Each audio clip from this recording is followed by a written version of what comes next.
Hello friends, मैं हूं विवेक आत्रे और आज हम बात करेंगे वर्ल्ड कप से लर्निंग्स क्या है हमारी इंडिया की। The 48th and final match of the ICC Men's Cricket team India की लर्निंग्स क्या है इस वर्ल्ड कप 2023 से।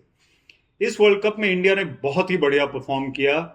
11 में से 10 मैच जीते, लेकिन फाइनल में आके मुश्किल हुई और हार गए। ऑस्ट्रेलिया एक ऐसी टीम है जिसको जीतना आता है। जब वो बड़ा मैच खेलते हैं तो वो अपना गेम का स्तर जो है उसको रेज कर देते हैं। और आपने देखा कि ऑस्ट्रेलिया का 100 स्टार्ट था। इनफैक्ट वो पहले 2 मैच हार गए थे, उसके बाद 8 मैच वो लगातार जीते और फाइनल में पहुंचे। लेकिन फाइनल में उन्होंने जो मैच खेला वो सबसे बढ़िया मैच खेला। और इंडिया का हो सकता है जो सबसे बढ़िया परफॉर्मेंस था वो इंग्लैंड के साथ रहा हो, साउथ अफ्रीका के साथ रहा हो, जबकि पहले इतना मैटर नहीं करता था। सेमीफाइनल में मैं खुद स्टेडियम में था, वानखेड़े स्टेडियम में। मुझे सौभाग्य प्राप्त हुआ, लक थी मेरी कि मैं वहां था। उस सेमीफाइनल में भी इंडिया ने बहुत अच्छा गेम खेला, 400 के करीब रन्स बनाए और न्यूजीलैंड को 70 रन से हराया। लेकिन थोड़ा सा फेज ऐसा आया था जब मिचेल और विलियमसन की पार्टनरशिप थी, जब ऐसा लग रहा था कि इंडिया की बॉलिंग अटैक थोड़ा सा हिल गए थे। वो फील्ड भी थोड़ा सा मिसफील्ड हो रहे थे, कैप्टन भी हताश थे और बहुत गर्मी भी थी उस दिन बॉम्बे में। लेकिन जब शमी ने अपने कैच ड्रॉप करने के बाद बाउंस बैक किया और विकेट्स लिए तो 7 विकेट शमी ने लिए और इंडिया जीत गया वो मैच। लेकिन उसमें भी थोड़ी सी टेंशन आ गई थी। फाइनल मैच में वन साइडेड ऑलमोस्ट मैच हुआ। 240 का ठीक ठीक स्कोर इंडिया ने बनाया, लेकिन ऑस्ट्रेलिया ने उसको आसानी से चेज कर लिया और ट्रेविस हेड ने ऐसी इनिंग्स खेली जो कि बहुत ही चैंपियन इनिंग्स थी और इंडिया के बॉलर्स इतने बढ़िया होते हुए भी नहीं कर पाए। तो हमारी लर्निंग्स क्या है? पहली लर्निंग ये है, कंसिस्टेंसी बहुत ही जरूरी है एंड तक।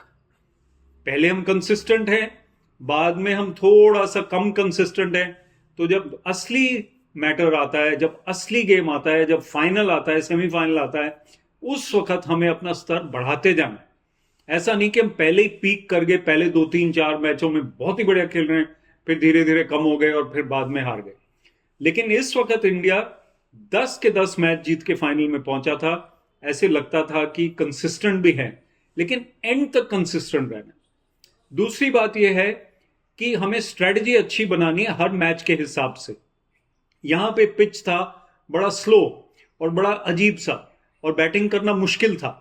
लेकिन जो मिडिल ओवर्स में कोहली और राहुल ने बैटिंग की उसमें ज्यादा ही स्लो था। इतने अच्छे बैट्समैन और इतने सेट थे दोनों, अगर थोड़ा सा अटैक करते तो शायद 15, 20, 30, 40 रन और बन जाते।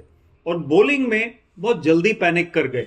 जब 3 विकेट गिर गए थे उसके बाद 100 रन की पार्टनरशिप भी हो गई, तो भी हमें लगे रहना था, जोर लगाना था, फील्डिंग में भी डाइव वाइव करने थे। तो इसलिए हमें कंसिस्टेंसी और एक क्वालिटी बना के रखनी है। किसी भी करियर में अगर हम इसको देखें तो हमारी ये कंसिस्टेंसी हमारे काम आती है, और वो आती है पैशन के साथ। जब हम किसी चीज के प्रति पैशनेट हैं तो हम कंसिस्टेंट भी रहेंगे। जब आप किसी के बारे में बहुत सोचते हैं तो उसी के बारे में सोचते रहते हैं। जब आप कोई गेम के बारे में सोचते हैं तो उसी के बारे में सोचते रहते हैं। तो आपका पैशन उस टाइम पीक पे होता है।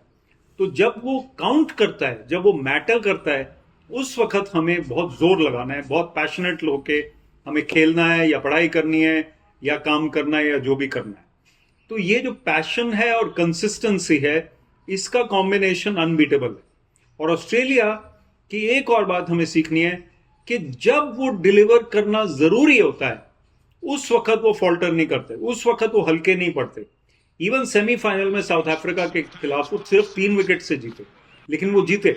और यहां पे 6 विकेट से जीते, सिर्फ 4 विकेट आउट हुए उनके। तो इसलिए हमें ये सीखना है कि क्वालिटी क्या होती है, कंसिस्टेंसी क्या होती है, और कब हमें अपना ऑप्टिमम बेस्ट परफॉर्मेंस देना है। हर चीज में, हर क्षेत्र में इसको अप्लाई कैसे करना है। और माइंडसेट हमारा स्ट्रांग होना बहुत जरूरी है, इसमें कोई दो राय नहीं। कई बार हमारे ऊपर प्रेशर भी होता है, जैसे इंडियन टीम के ऊपर बहुत प्रेशर था। प्राइम मिनिस्टर भी आ गए, एयर शो भी हो रहा है, 1,30,000 लोग बैठे हुए हैं, तो प्रेशर तो था ही, मीडिया का प्रेशर था। लेकिन फिर भी हमें कितने भी प्रेशर के बावजूद, एक्सपेक्टेशन के बावजूद हमें कामयाब होना ही होना है। ये हमें सीखना है। Thank you. जय हिंद।